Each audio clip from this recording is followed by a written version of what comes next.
Imagine opening your mailbox on a crisp Tuesday morning, expecting nothing more than junk mail, and pulling out a blood-red stamped envelope screaming violation notice, like it's the end of the world.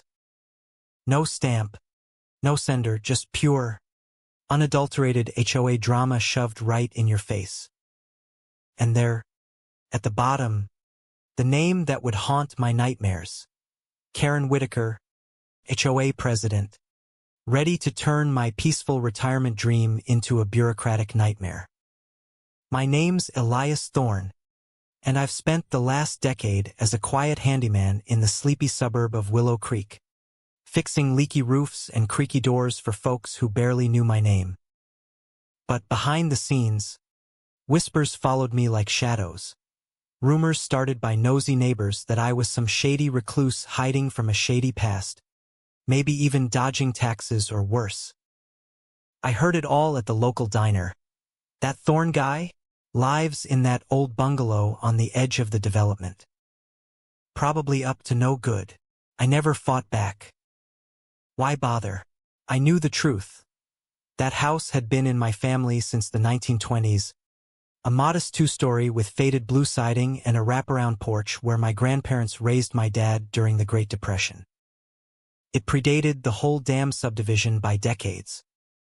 I'd inherited it 5 years ago, poured my savings into restoring it, new wiring, fresh paint, even a vegetable garden out back. All I wanted was to retire there, sip coffee at dawn, and watch the world go by without interference. But in Willow Creek, peace came with a price tag called the HOA, and Karen Whitaker was the self-appointed collector. She rolled up the next day in her gleaming white Lexus, tires crunching on my gravel driveway like she owned the place. Heels clicking, pearl necklace gleaming, and that infamous clipboard gripped like a holy relic. Her voice boomed across the yard, slicing through the morning birdsong. Mr. Thorne, I'm Karen Whitaker, president of the Willow Creek Homeowners Association. This structure, she waved dismissively at my house, is in blatant violation of our aesthetic and safety codes. No permit on file means it's illegal. Demolition required in 90 days. I leaned on my porch rail, coffee mug in hand, fighting back a smirk. You mean my grandparents' home? The one that stood here since Calvin Coolidge was president? Pretty sure it didn't need your stamp of approval back then. Karen pushed her sunglasses up her nose, lips thinning into a line that could cut glass. Irrelevant, Mr. Thorne. Standards must be upheld for the community's greater good. As of 3 years ago, this block was incorporated into our jurisdiction via board vote. Your lot included. I raised an eyebrow. Funny, I don't recall voting on that. Or signing anything. She didn't flinch. The board represents the community. Cooperate, or fine start tomorrow. We maintain order here, not chaos. As she sashayed back to her car, I muttered under my breath, order, my ass. More like your ego trip. That night, under the dim light of my kitchen, I dug into the attic where dusty boxes held family secrets. There it was, the original deed from 1923, yellowed and brittle, but clear as day. Signed by the county clerk when Willow Creek was just farmland. Marked as a private enclave, exempt from future subdivisions or annexations. The next morning, I headed to the county records office, where the clerk, an old-timer named Rita who remembered my dad from high school, whistled low as she pulled up the microfiche. Well, Elias, this is gold. Your plot's never been touched by those HOA vultures. They've been gobbling up land like it's free candy. I got it notarized, scanned, and filed fresh copies everywhere. Back home, 2 new notices fluttered on my door like unwanted confetti. $750 fine for non-compliance and an eviction order. I chuckled darkly. Oh, Karen, you have no idea who you're messing with. I didn't rush. Patience was my weapon. First, I stopped by the sheriff's office. Deputy Malone, a burly guy who'd fixed my fence once, skimmed the notices and snorted. These HOA types think they're the law. Your land's sovereign, Elias. No signature, no jurisdiction. I'll log this. Call if they show up uninvited. I nodded, then rigged up discreet trail cams around the property. Not paranoia, just preparation. That afternoon, as I nursed a beer on the porch, another SUV crept up, black, tinted windows, like a bad spy movie. 2 goons emerged, one skinny with a tablet, the other bulky in a security enforcement vest. Mr. Thorne. The skinny one barked. HOA inspection for violations. I stepped down, arms crossed. Inspection? On my private land? Got a warrant. He smirked. HOA bylaws authorize it for community safety. I laughed outright. Bylaws? I never joined your little club. You're trespassing. Cameras are rolling. Sheriff's on speed dial. Tick-tock. The bulky one puffed up, but Skinny yanked him back. Fine. But this isn't over. As they peeled out, I saved the footage, Exhibit A in my growing arsenal. The power outage hit at dawn the next day. Fuse box fine, but tracing the line revealed a surgical cut right at my property edge. Sabotage, the utility tech grunted, eyeing the clean slice. Bolt cutters. Easy. Want it buried or locked? Both, I said, jaw set. I filed a vandalism report with Malone, who raised an eyebrow. Coincidence? Doubt it. HOA's been pulling stunts like this. Then, off to the courthouse for the annexation docs. The map showed the HOA boundary skirting my lot, until a sloppy red line extension looped it in. No signature, no date. The clerk shrugged. Smells fishy. Certified copy coming up. I called my old college buddy, Lena Vasquez, a sharp-tongued property lawyer who'd battled corporate land grabs. She arrived that weekend, poring over my files with a gleam in her eye. Fraud. Elias. Forged map. Illegal fines, this is felony territory. And that power cut. Criminal tampering. She fired off emails, setting wheels in motion. By Monday, we met the DA's assistant, a no-nonsense guy named Raj Patel. He froze at the altered map. This isn't official. Someone doctored it. Lena leaned in. HOA's using it to extort. Open an investigation. He nodded. Immediately, back home. Another anonymous note in the mailbox. Final warning. Evacuate or face removal. Lena snarled. Intimidation tactic. We're getting an injunction. Filed and granted in record time. 3 days later, deputies raided the HOA office, hauling out boxes while Karen Whitaker watched, face paling under her makeup. Whispers spread.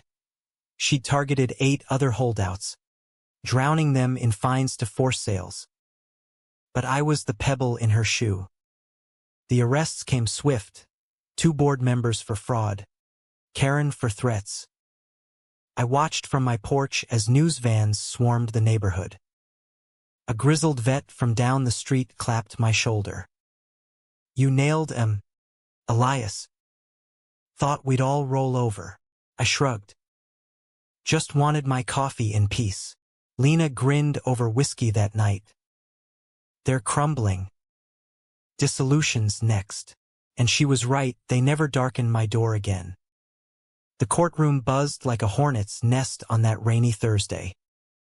I showed up in my best button-down, folder bulging with evidence. Lena had armored like a tank. She strode in beside me, suit crisp, briefcase swinging. The gallery held neighbors, some nodding my way, others whispering about the recluse who fought back. Karen sat at the defense table, sans pearls, hands fidgeting, her lawyer a sweaty mess in spectacles. Judge Harlan banged the gavel, eyes sharp as tacks. Proceed. The DA unveiled the forged map first, tracing how the HOA snuck it in to claim unclaimed lots. Then the emails, Karen's own words. Snag these old-timers quick. Their dues will fund our new clubhouse. No time for pushback. Gasps echoed. Lena whispered. Boom. The investigator testified next. Spreadsheets labeling my house, high-value target. Notes on utility disruptions for leverage. Judge Harlan interrupted. Voice thunderous. You mean sabotaging power lines to bully compliance? Yes, Your Honor. Invoice here. Paid to a contractor days before Thorne's outage.